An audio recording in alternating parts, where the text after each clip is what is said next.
In our careers, we all yearn for a major promotion, a position that not only offers a higher salary, but also symbolizes loyalty and unwavering trust from the company.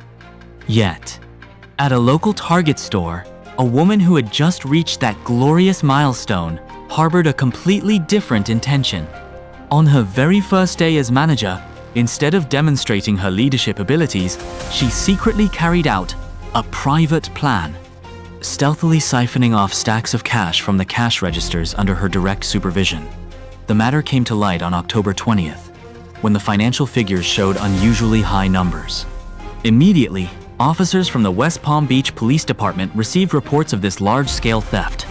As law enforcement rushed to the scene to investigate, the whole truth gradually began to unfold. Let's begin to witness what happened next. Have you already interviewed her about it? Yes, she is denying the entire thing. When police arrived, security reported that nearly $2,000 had disappeared from Target in a single day. However, when questioned, the female manager repeatedly denied any involvement. What she didn't realize was that the entire operation had been clearly recorded by the 4K camera system, every withdrawal from the cash drawer, without exception. And her drawers were short every day then? Yeah, the shortage was there. Okay. How were you made aware of this? So I'm made aware of this every time a team member opens their register drawer. It flags in the system. Okay. It's not for sale. And as well as I review the closing caches that have been closing. I review all of our closing cash operations regularly. While I was reviewing, we were missing a cash bag, an entire bag. And we were trying to find out where it went. So I'm like, all right, well, I'm just going to start reviewing video. And on the 20th, I found that both bags were put there, but then I watched this team member go over to another register, go to that register, and conceal the cash. I'll show you that initial video, but this is the one I clicked on first. There's our team member there. And I have a better picture of the face shot that coincide. You're good. You're good. They coincide time-wise, but this is a nice clear zoomed in over the top shot. Okay. Can you pause that for a second? Good. Okay. So we're in here just reviewing video real quick. It's great. You can close it. Can you just make sure she doesn't try to walk out? Yep. Alright. She's probably gonna be a 15, Chris, So we're looking at 1s, 5s, 10s, 20s, 50s, and 100s, or in the last right ring. It's a little bit more video because I got the whole process. But So you combine the 50s and 100s in the far right. Is that how every register is supposed to be? That's the standard, yeah.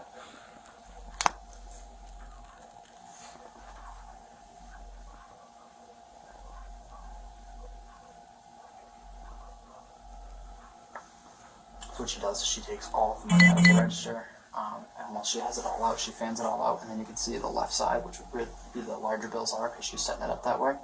She'll take multiple, what looks like on the low end to be 3. Okay. So we went with 3. Now, is this common for a cashier to sit here and pull all the money out at the cash register and count it, and then... Typically, they should just take it all out, bang, bang, bang, bang, bang, and put it in one of those bags. So they're not usually counting it at the register? They don't count at the register. We have a cash office and a machine that counts it. Okay. So smaller bills on top, bigger bills on the bottom. In the order that she pulled it off from.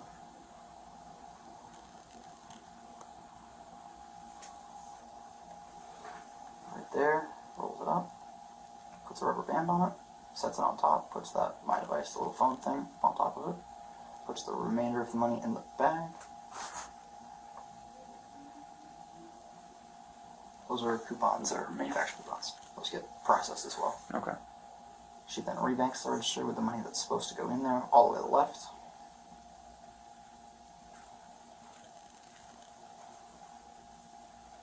Place the bag on top, that's standard. Places that bag into the cart, and then she comes back and retrieves both her phone and the money that's underneath of it. Right there. Into the right pocket. But this is her going over to that same register. It's just a different camera angle, so you can see that it's positive identification of her doing it. Are these 360 cams? Is that how you're able to move it, or is it I can automatic? move only certain cameras. They are 360. Okay. I was live here watching this from my office. Okay. That's how I was able to zoom in and get that real clear shot. But this is a similar video. You can kind of see her do it here. The top one's the best one. It's just another angle. Okay. So is this common for her to go from register to take the money out and put it in the bag and bring it to you guys, or is it? We have a team member that typically does it.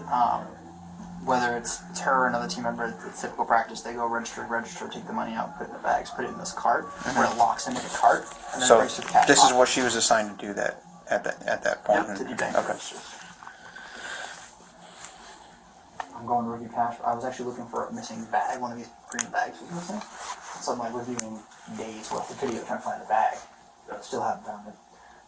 And then I saw her do this on one of the camera shots I was looking at. I'll show you which one that is. That's on the 20th at 10:30 or 10:24 p.m.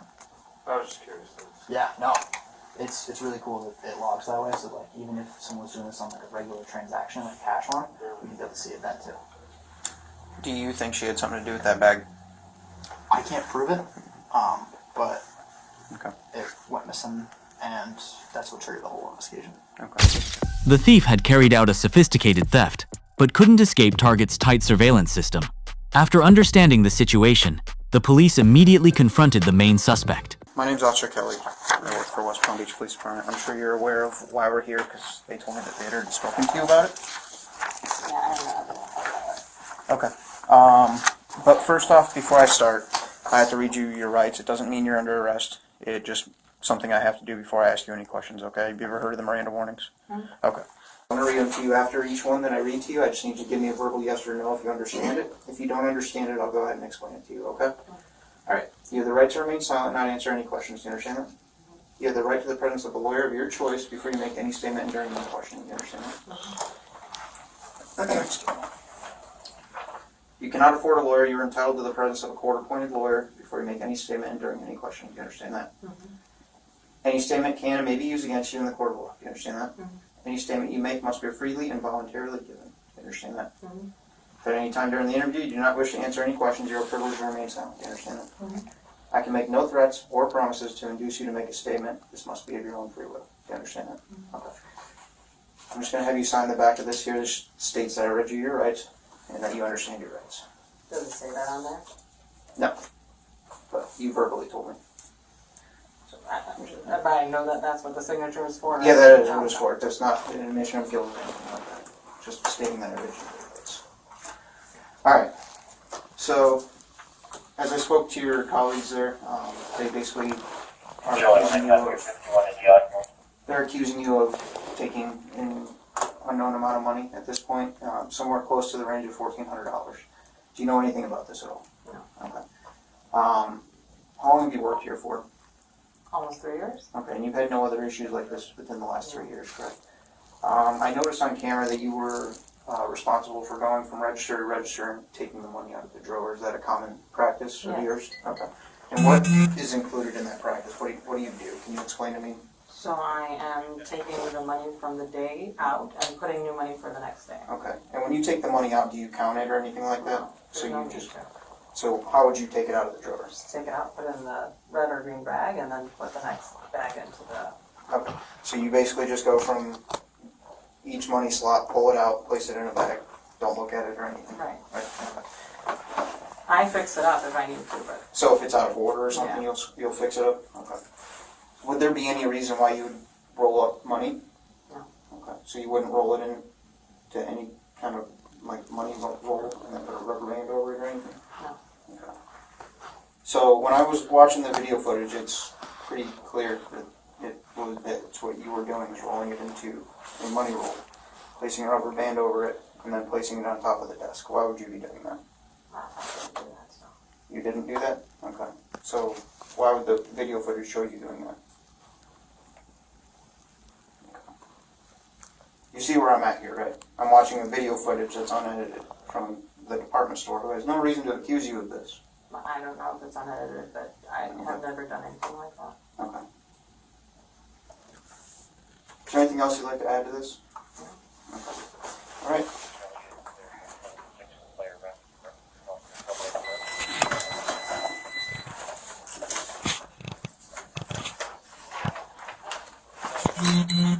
So, Ms. Janine, based off the video evidence and the statements made by your coworkers, I'm going to be taking you to jail tonight. Is there anything on your person that might poke or stick me? No. Okay, can you stand up for me, please? I'll say it for them, but What is gonna happen with my items? They're gonna go with you to jail. Okay. Can you take this jacket off?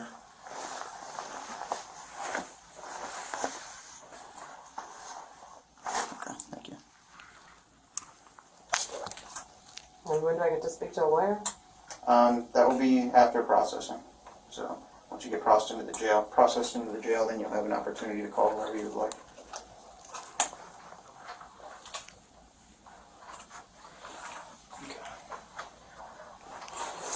So your jacket. That's their stuff. This is. No, the jacket's Oh, that's all. fine, yeah. Okay, the jacket's yours. Yeah. Chris, do you mind grabbing that? Yeah, I got you.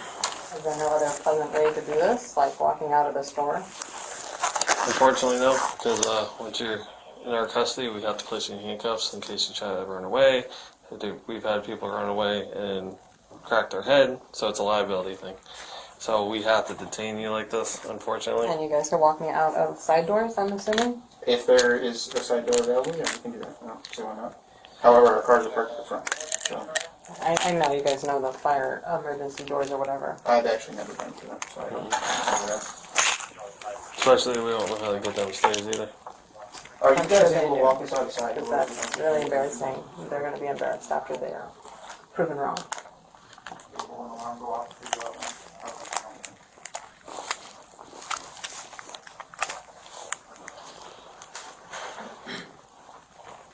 And let's see. That's theirs. Okay. Come with us.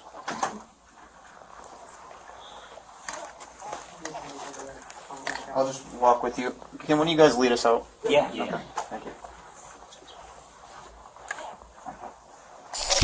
Like any criminal, she tried to deny her actions.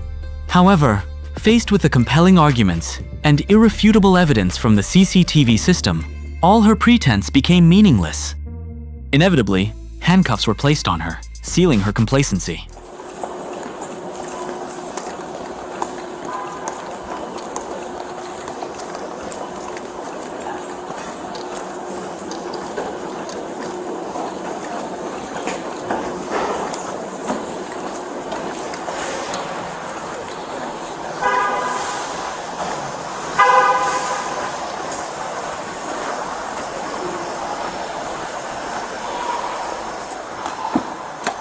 Wait 1 second. Just make sure there's nothing back here. Mind just leaning against the car here. Okay. Could you loosen the left side? Left side? Yeah. Is it because it's caught in your hairband, do you think? Or is it... It's starting to dig in. Let me take this. Oop. It's okay? Alright. Go ahead and have a seat. I'm going to reach around you and I'm going to put the seatbelt on, okay? Actually, I'll wait because I have a female officer that's going to come and do a thorough search on you. I'm going to drive you to the back over there so we're not doing all this right up front,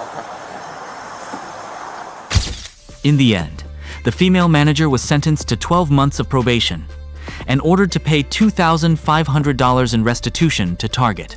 It seemed the matter was closed, but public opinion was once again stirred up when, just a few months after the sentence, she easily found a new job in the retail industry. This sparked heated debate about loopholes in current background checks. What are your thoughts on this case? Please comment below.